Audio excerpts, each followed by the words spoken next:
Que a paz do Senhor Jesus esteja com você, meu querido e minha querida, em mais um encontro nosso para refletirmos a respeito dos Salmos descritos no livro 2 deste Inário de Israel.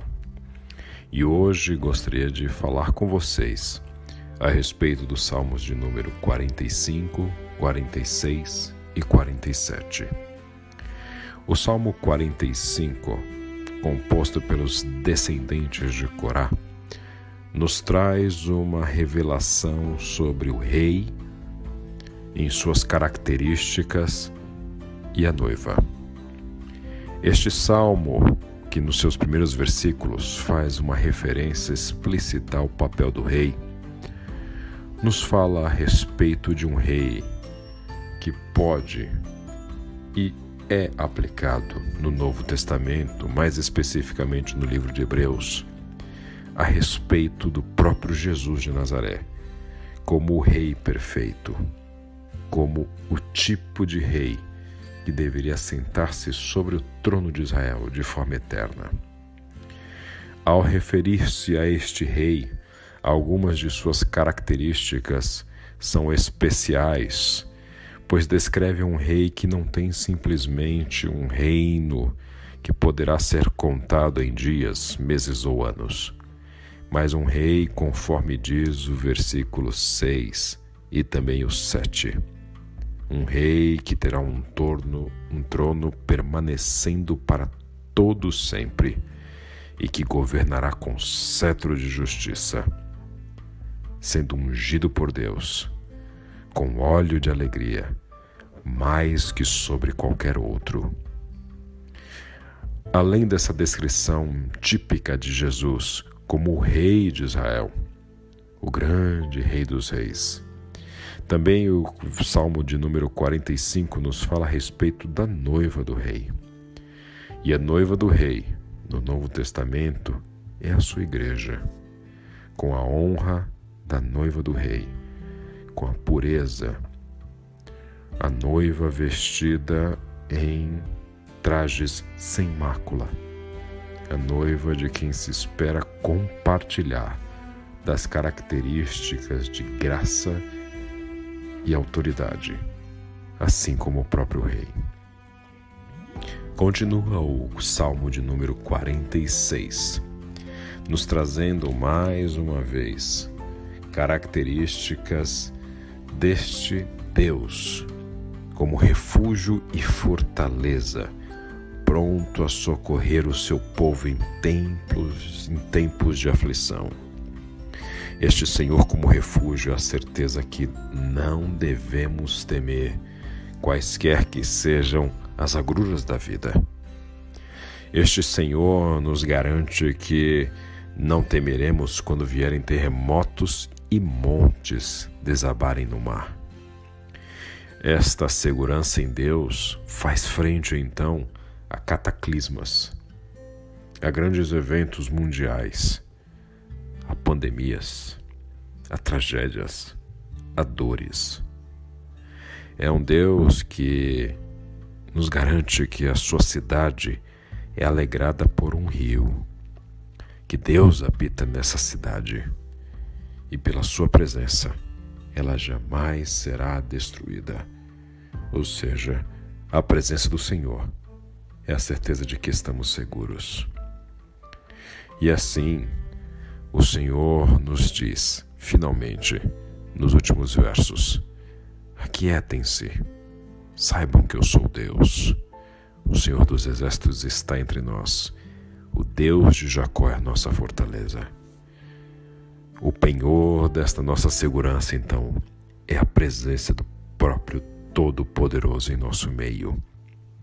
Esta é a garantia que nos traz este salmo também dos descendentes de Corá.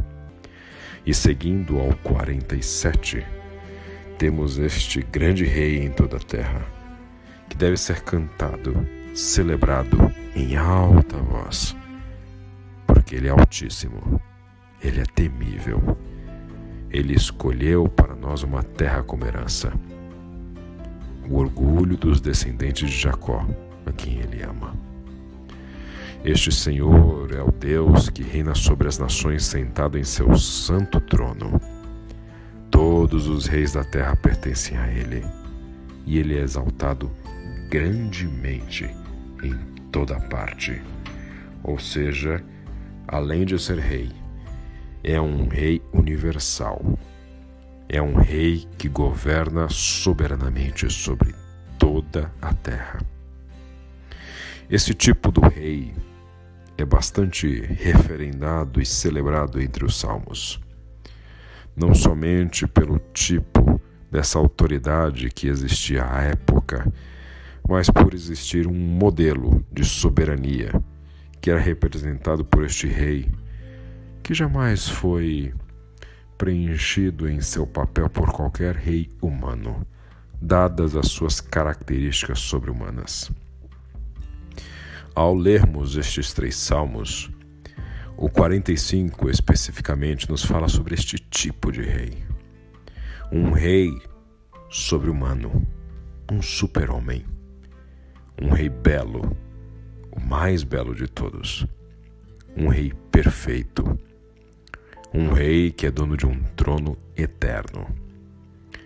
Esta descrição do Salmo 45, apesar de ocorrer séculos anteriores a Jesus, é aplicada ao Messias, pois somente Ele, o único e definitivo rei, pode reunir estas características. De forma especial, também traz a figura da noiva do rei, a quem o Novo Testamento denomina a própria igreja, dada sua relação de intimidade e entrega mútua existente entre Cristo e a sua noiva, a igreja. Esta noiva, a qual denominamos a igreja, somos eu e você. E por isso eu preciso lembrá-lo que, como noiva de Cristo, eu e você conservamos algumas características. Jamais se esqueça delas. A noiva detém a autoridade. A noiva do rei se torna rainha. E isso significa compartilhar da autoridade do rei, deter palavra de poder, como o rei detém. A noiva também tem fidelidade ao rei. A noiva do rei deve manter-se fiel ao rei, manter-se fiel em seus votos, em seus compromissos, em tudo o que deseja e faz. Ela é fiel ao rei. A noiva também detém uma relação de exclusividade com o rei. Isso significa que a igreja só tem um compromisso, acima de todos, que é o compromisso com o rei. E a este compromisso se submetem quaisquer outros. E por fim, a noiva usufrui de intimidade com o rei. Rei e noiva compartilham sua vida na intimidade, nos segredos mais profundos. Ninguém conhece a noiva mais intimamente que o rei, assim como ninguém deve conhecer o rei mais intimamente que a noiva. Você é a noiva, porque você é parte da igreja. Usufrua da autoridade, da fidelidade, da exclusividade e da intimidade que somente a noiva pode usufruir em relação ao rei. Que Deus te abençoe.